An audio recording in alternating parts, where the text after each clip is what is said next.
Hi everyone, this is your instructional video for the Next Steps in Professional Development paper due week 6. This is a 5 to 6 page paper that will be due Sunday of week 6.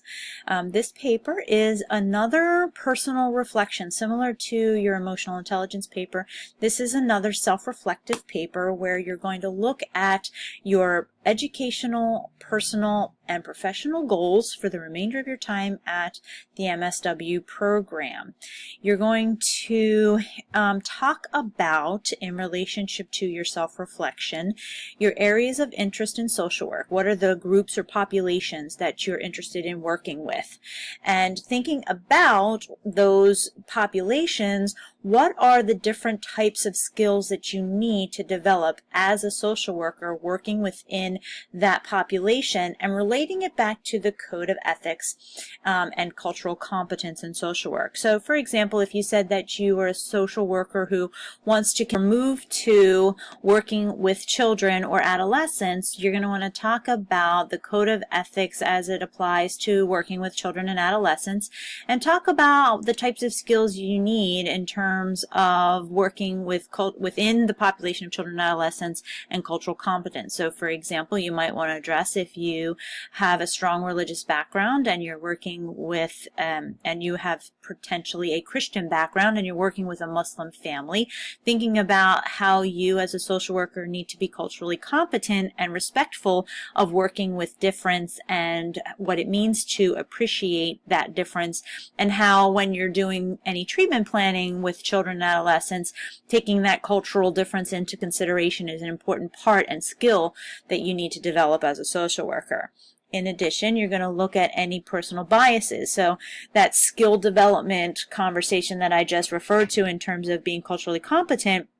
flows naturally into the next section where you're going to talk about personal biases. So for example, back to our example, if you do have a strong Christian background and you're working with a Muslim population, being honest in your self-reflection to understand if there are certain biases that you will bring with you into practice, and how you plan to mitigate and navigate those biases to prevent them from keeping you from doing the best possible job you can with that client and providing the highest quality service. And so you want to think about your plan for managing those values in terms of things like working with your supervisor, talking to fellow colleagues, gaining as much education as you can related to those areas that you may be not as knowledgeable about, etc. And so that would be a good discussion of your plan for how to manage and navigate any potential biases and values that might prohibit you from doing the most effective work with a client. And then your final section of the paper is going to be your area for future growth. So knowing that in terms of your professional, educational, and personal goals, thinking about what is your plan to continue to advance your growth in those areas, right? So what are your goals for education, and how do you plan to continue your education, and a plan of action for you to meet the goals that you've identified in terms of education, and then the same for your personal and professional goals as well. As with all of your other papers, be sure to use the rubric as a guideline for each of the different sections of your paper: areas of interest and necessary skills,